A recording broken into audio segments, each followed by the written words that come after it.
Hi, good morning. Before I start talking about this exact topic, I have a question for all of you. Any idea? Any guess? Sorry? James Watt.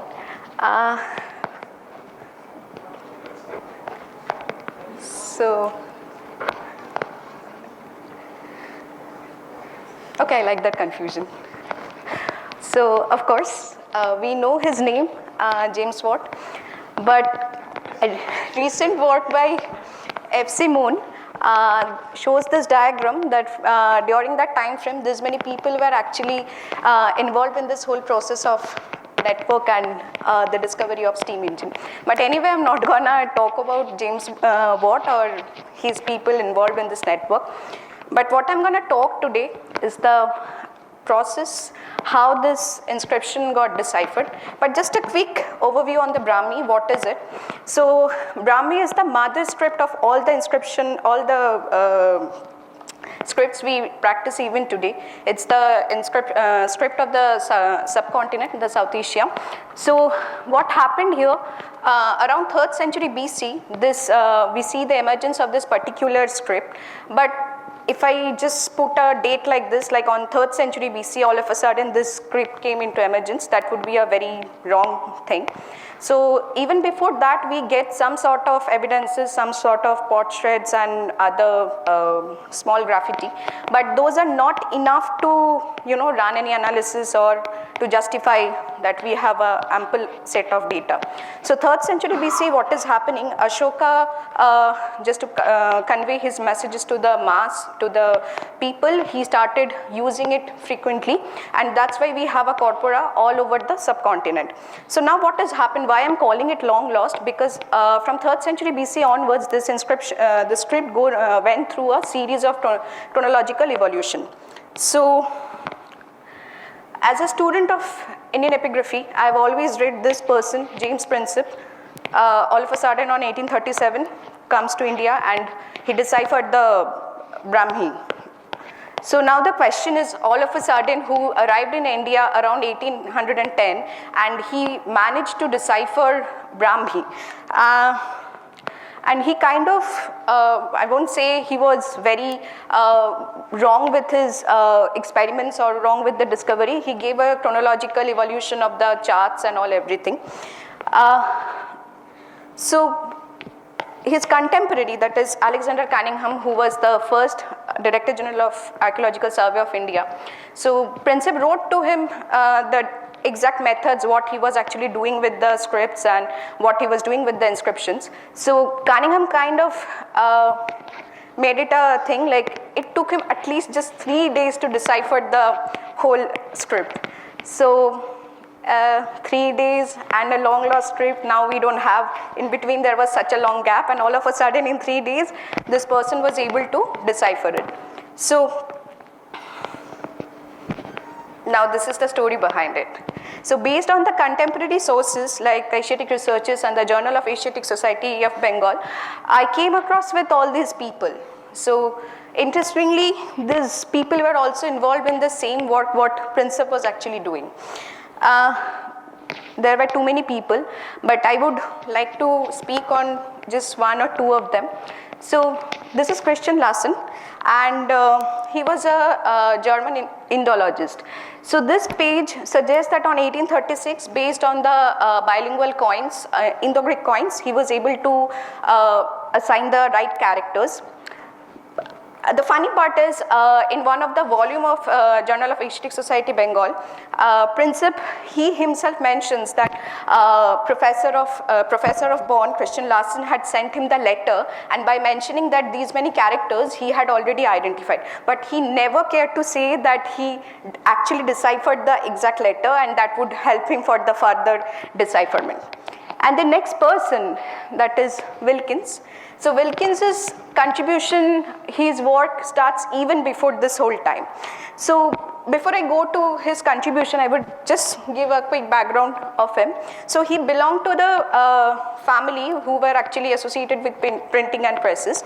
So of course, he was familiar with the fonts and characters, and he successfully made the first Bengali typeset fonts, and we see the first Bengali book around that time.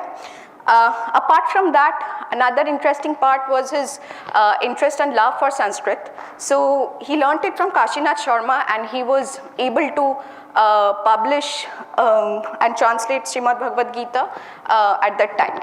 So anyway, those are not the area I'm going to talk. So first, you can see the three inscriptions mentioned here, Badal Pillar and the Munger Copper. So these two belong to the 9th century CE, and it had Siddhamachika script. So I was talking about Brahmi, now it is Siddhamachika. So it's the chronological evolution, as I was mentioning. The Brahmi, it usually started around 3rd century BC. By 9th century CE, the characters got evolved and changed. So the last one, that is the Gya cave inscription. It belonged to the 5th and 6th century CE, and which has the letter Brahmi, which is a bit different from the Siddhamachika script. So now what is happening with this script? The time is 1770, and he managed to give a proper reading of this inscription. So when I'm saying he managed to give the proper reading of this inscription, he actually deciphered the later Brahmi.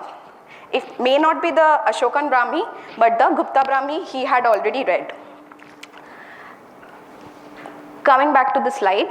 So as I mentioned, there are already too many people, but I'm just going to emphasize on 1834.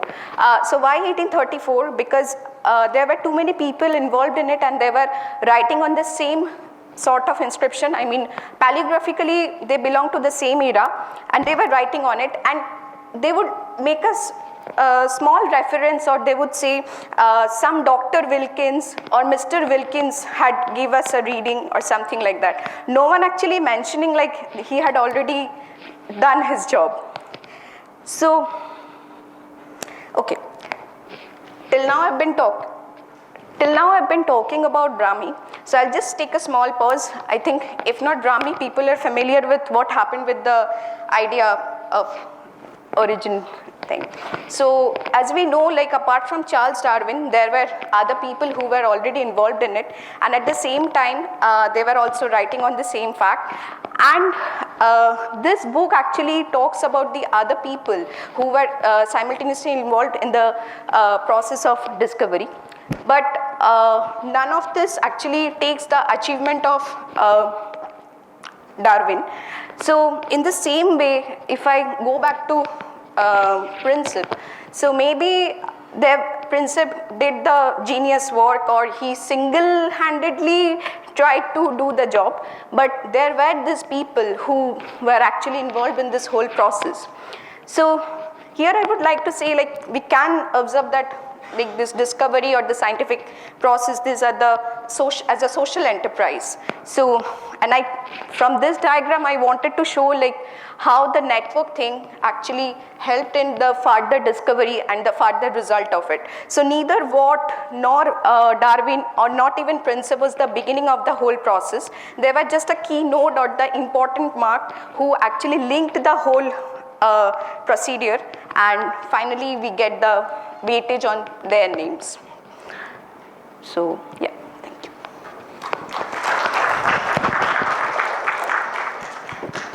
So we have time for a couple of questions.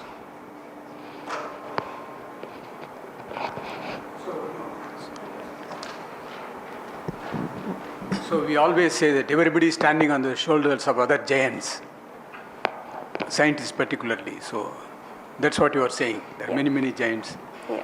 Thank you. So like we can't see the discovery or the whole process out of the context. There is a broader context for all these. Maybe the right timing and the broader context that is required for a certain result to come out. Thank you. Amri has a question. This is not a very serious question. I was just wondering, like, so we have this, you showed this phenomenon where one person gets credit for, you know, an emergent process, as you said. So I thought that at some point you would give a sort of mathematical model for this. So I was wondering if you have one. Okay, if there is no more question, we can thank the speaker again.